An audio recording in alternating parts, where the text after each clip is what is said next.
I'm Dr. Tyson Marostica. And I'm Dr. Derek Moore, and we are your sports quacks.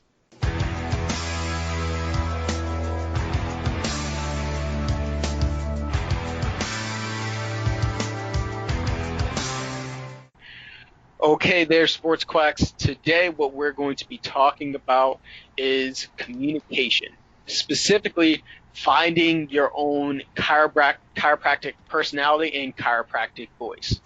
Now, for Tyson and I, when it comes to being chiropractors, the one thing that we really, value ourselves on is our ability to engage and create and foster relationships with our patients.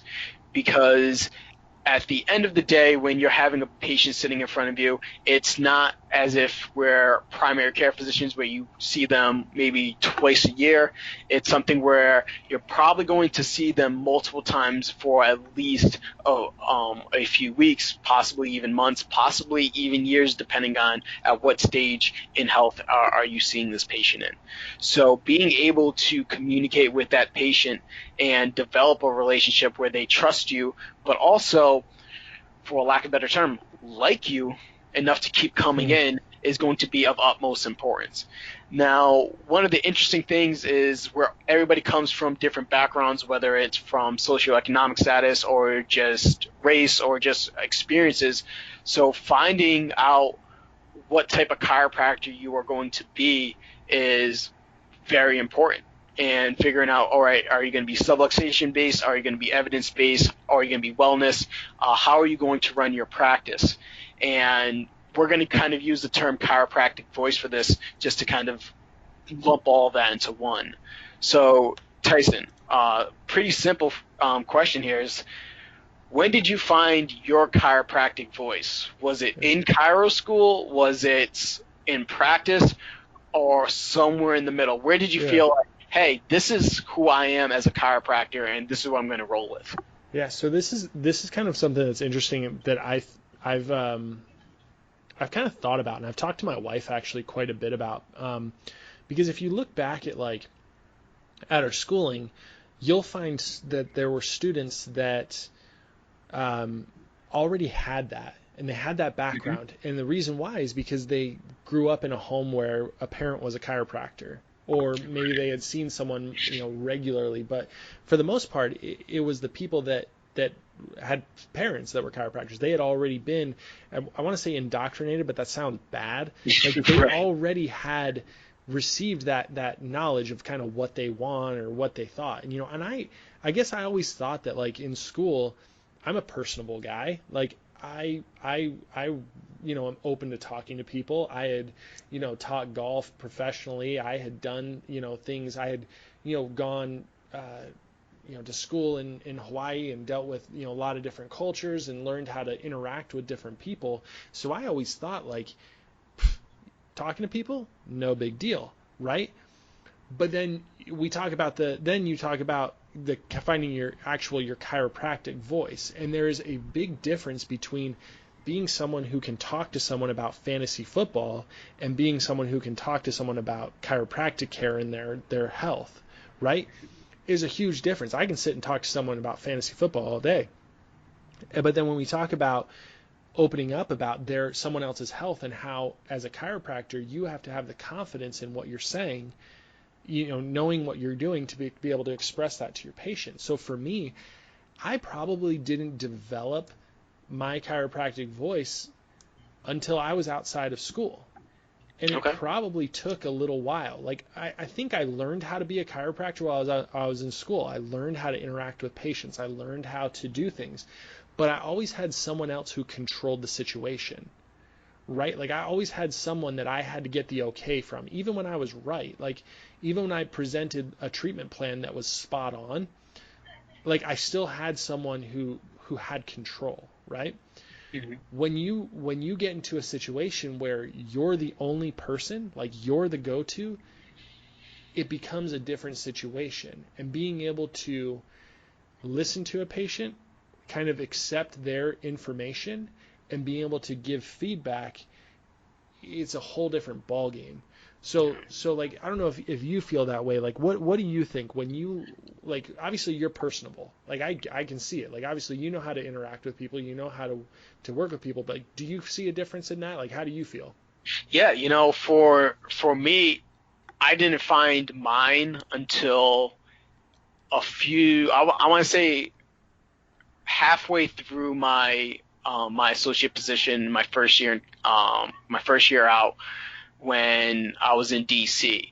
My my biggest issue has always been sometimes my inability to present, I guess, for a lack of a better term, like severity, because I'm always trying to like dial things back, and sometimes when I do that, I tend to come off very, very casual. Okay. So when even now that I when I speak to some of my patients, they enjoy the unique ability to speak with me because they feel as though they're talking to somebody with knowledge, but somebody who's not lecturing towards them. Sure. And I always laugh because like everybody would when sometimes, especially with some of my fighters, when they find out that I have a doctorate, they're just like, how? Ha. and and then I was just like, yeah, so we can talk about why your back is going into spasms if you really want to go into the depth of like Golgi tendon organs and Mm-hmm. all of that, and like finding out about like specific nerve tracts. Mm-hmm. And if you really want to learn about why the brachial plexus does all this stuff, like you start using the words that they're just like, oh, and you see that glazed look go over their eyes, like, oh, okay, that's where it is, you know. Mm-hmm. But for the most part, I've always, at least in my history, especially with team sports and even just hanging around people who aren't highly educated and having to just talk to them on a day-to-day basis, understanding how to dial back the fluffy and flowery language and having them understand what we're trying to talk about in words that they can understand really helped me develop that ability to talk to them.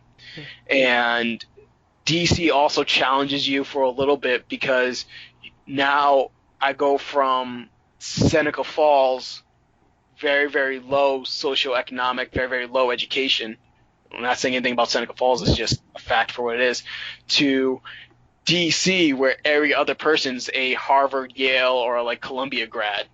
And they can, and you think like, oh, this is going to be a lot tougher, but they still don't want you to talk to them with that flowery language either. Right. Sure, you don't need to like sit them down and like have very, very in-depth, detailed conversations with them, trying to figure out what level they're at.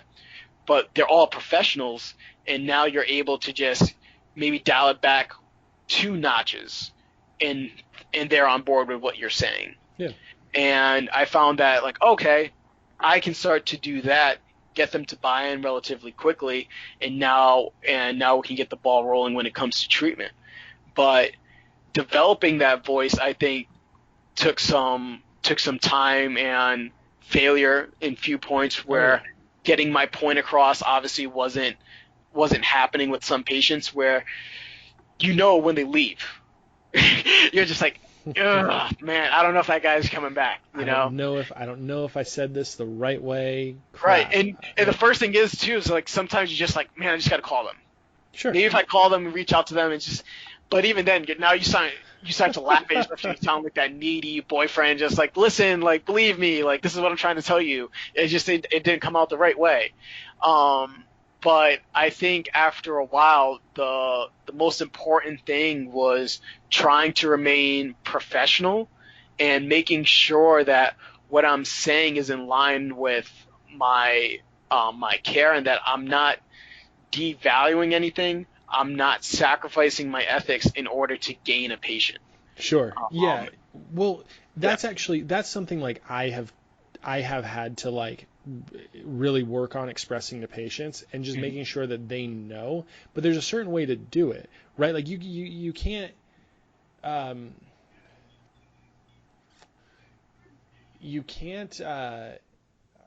don't know how to say it. But basically what I'm trying to say is that when you can't just you can't be too casual with them. Right. Right? Like I do things where I say things like, look, I'm not just like another chiropractor where they do this, right? And I spout off the, 3 times a week for 6 months and you're going to be with me, blah, blah, blah, blah, blah. Mm-hmm. Like I learned that there's a certain way to say that without looking bad.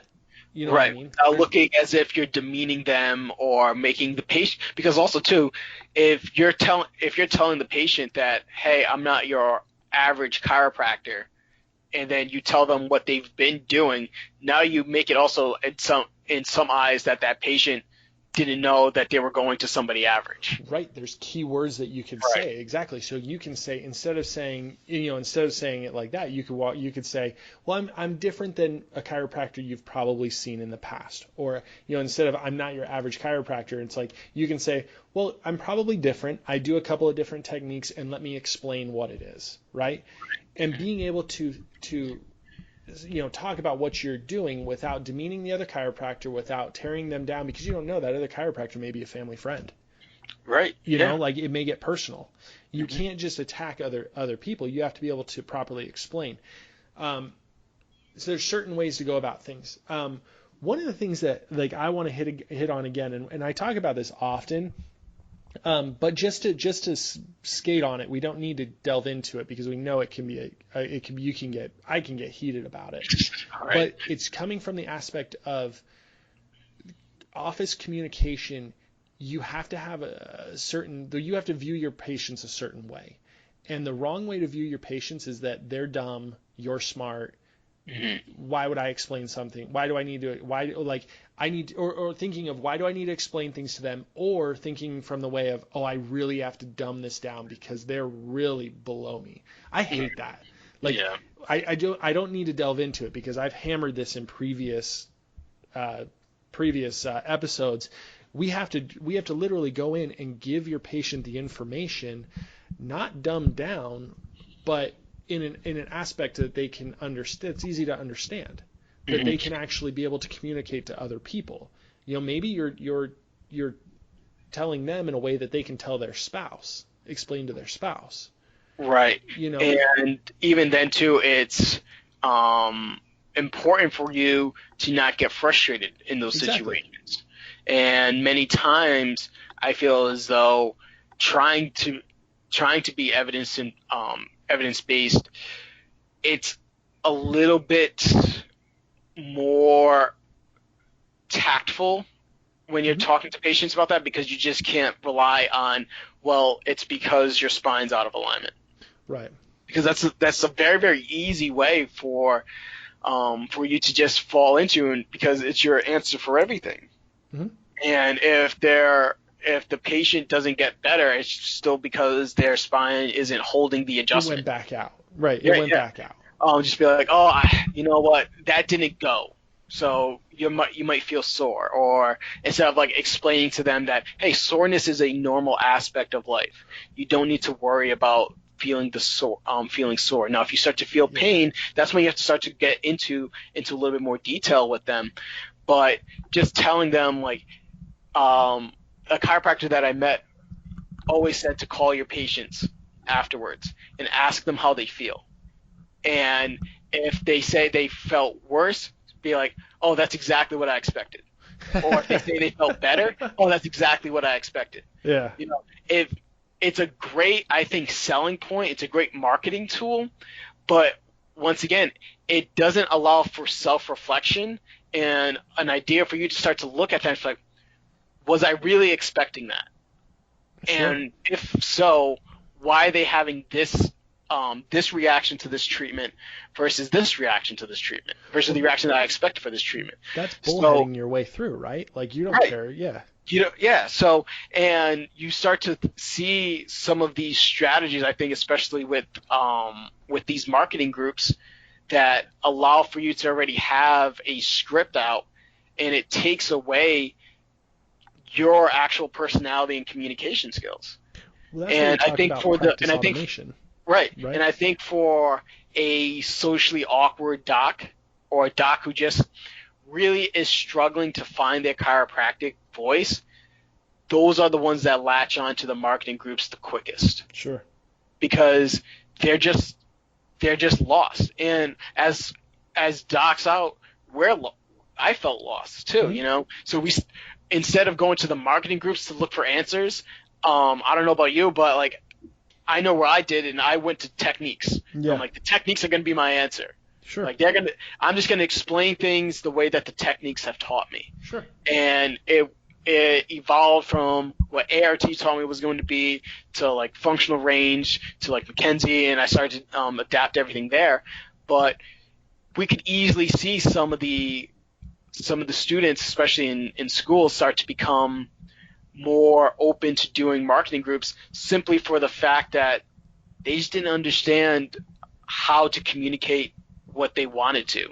So what's easier than just reading off a script and not having to do that? Well, it's hard to tell a patient you don't know, right? Right. Like it's hard to tell a patient like that comes in and they're still in pain after 2 weeks, and you're like, you have to look at them and go, well, that's not really what I expected.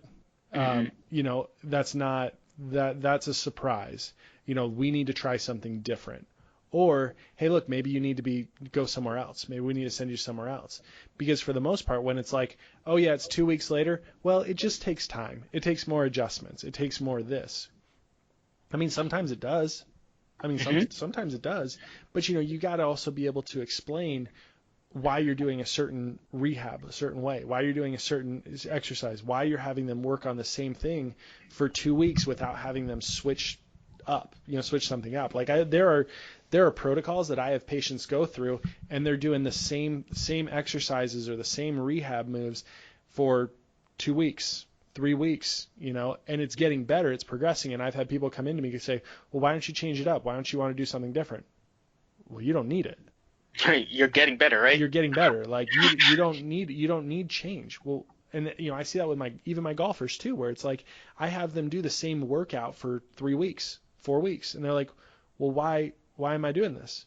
Well, because you need time to have the tissue actually adapt to what we're doing. It takes consistency. If I have you coming in and doing a different workout every other day, or I have something where you're not hitting consistency, well, you're going to come back to me and go, well, why is my hip range of motion not getting any better? Well, yeah, because you did your hip mobility drills once a week, and then we did shoulder another day. Shoulder, you know, we worked on something that you don't need, right? Like I've had to explain to people, like, you need consistency for muscle adaptation. Like being able to communicate that with people and understand, like, hey, things take time, but things don't take time because you're out of alignment. Things take time because we have to actually explain tissue adaptations to that. Right, exactly. And once again, it goes into that fact of when you're sitting down with the patient, how much time do you want to actually apply to having that conversation with them? Right. And if you're seeing 150 patients a day, how much conversation is actually going on with you? And you and I always talk about patient retention and man, do we really need to see this patient that often in order to get X result? And sometimes, especially I think in a stage of care where they've reached a wellness or performance stage, you continue to see them often because you don't have the time to really engage with them as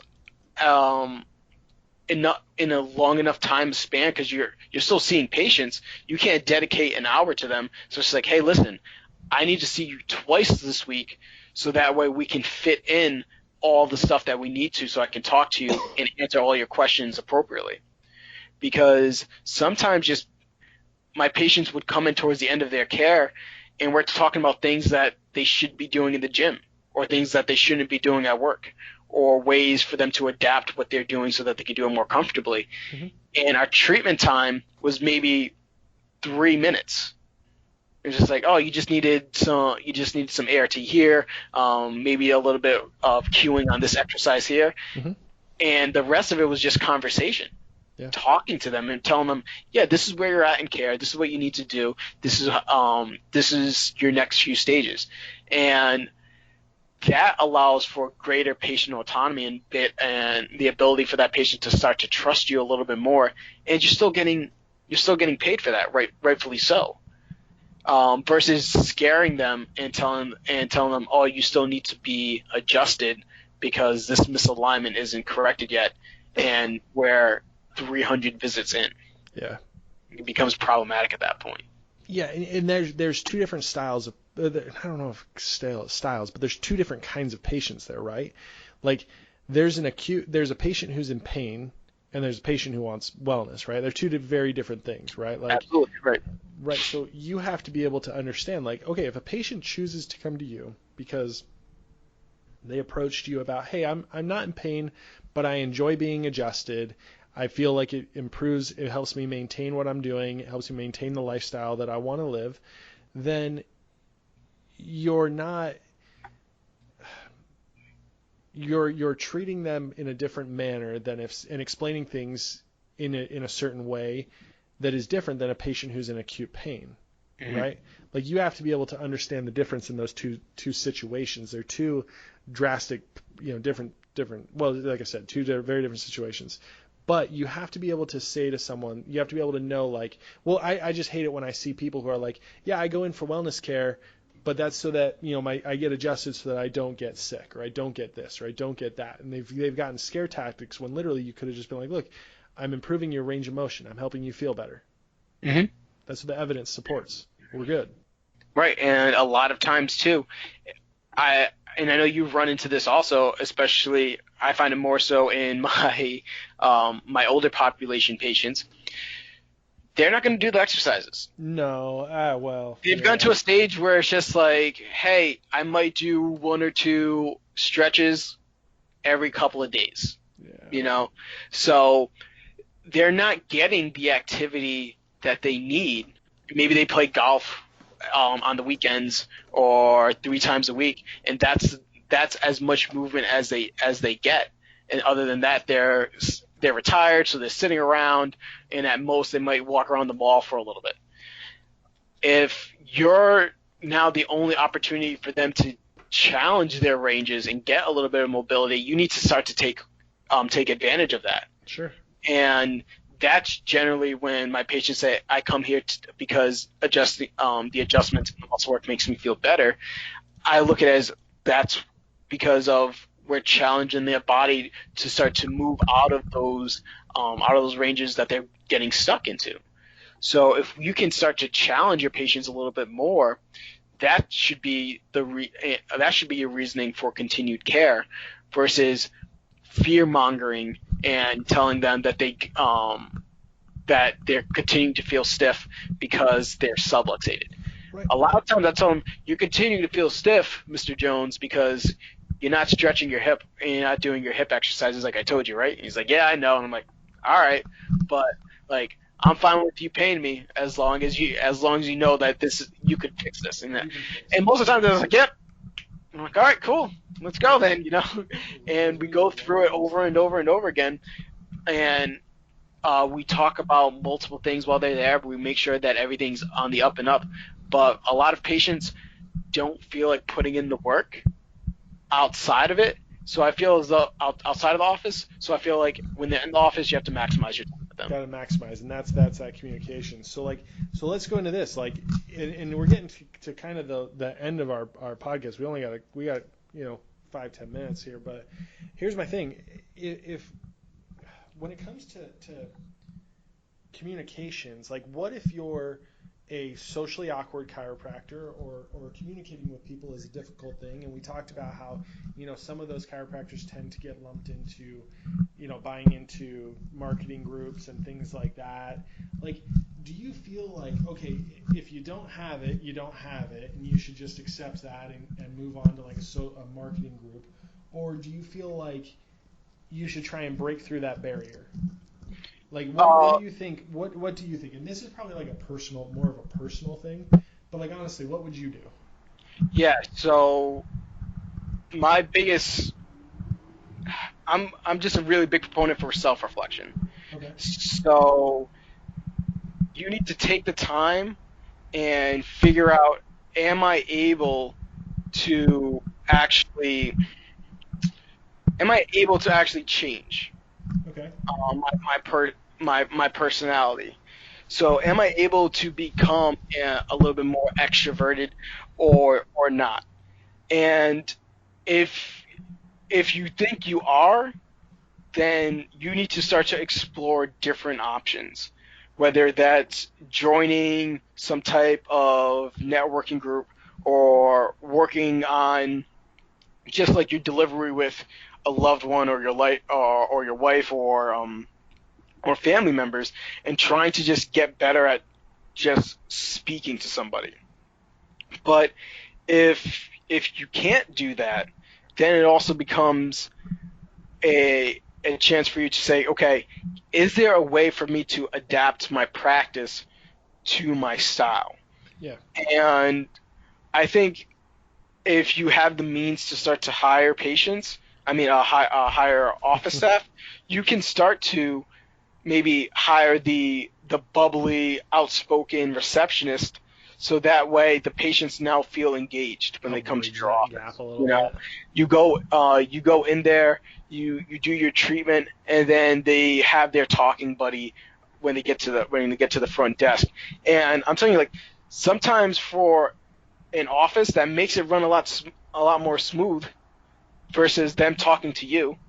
You Right. know, if they're just trying to get treated by you and they just can't wait to have that conversation with the receptionist, it's so much easier to get that patient out the door. Unfortunately, I know how bad that sounds, but Huh. we've been caught in those conversations where Yeah. it's like, Oh yeah. man, you're really cool, but we're going over like our treatment time just because you're asking me about fantasy football. And like, I want to get into it with you too. I want to get that Yep. sleeper pick with you, but we got things to do here. So I think adapting your office can also be a way for you to do that too, where it's just like you either hire staff to kind of create a little bit more of the environment that you're looking to do, or even maybe too work on how long your treatment times are. So if you know you're awkward, you know you don't. There's like a lot of awkward silences.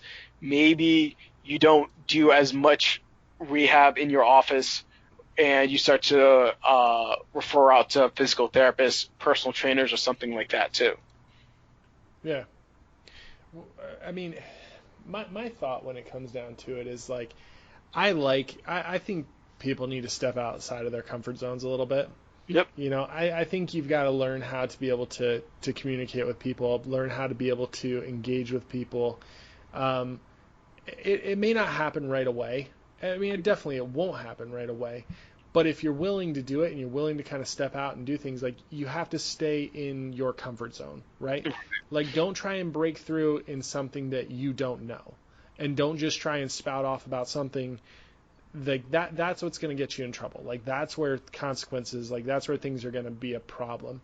But if you learn how to engage, you learn how to talk to people, you learn how to connect and be able to read their feedback, read their body language, be able to, go through that. That's a big deal. Like, so one thing I learned, so I teach for Bryan Stratton College, and I teach in their health services department. And one of the things we talk about, and one of the things when I teach students, we talk about communication skills, and we talk about how the majority of communication skills are nonverbal.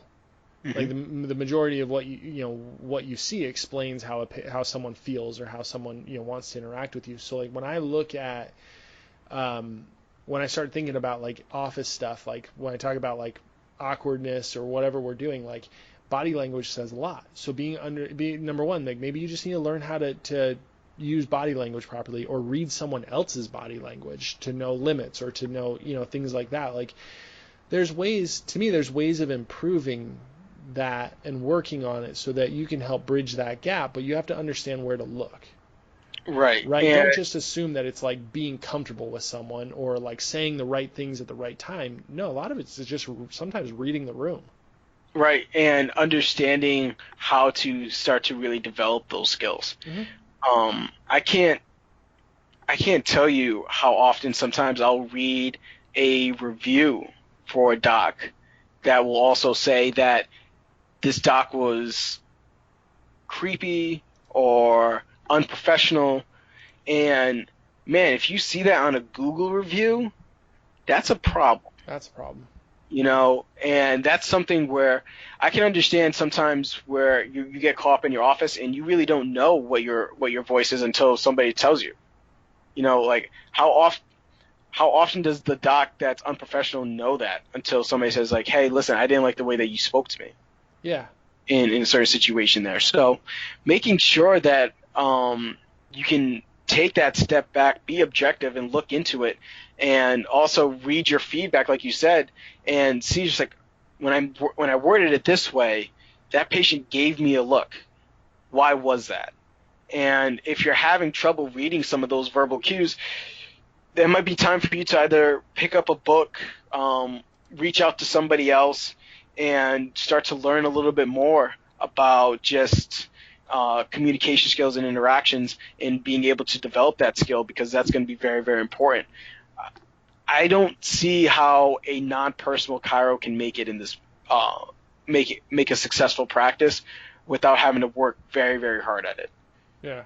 I think some docs have become established enough where they don't have to have bedside manner, but especially for us being docs fresh out, communication skills are going to be vital for success and vital for us being able to grow our practices on our own too.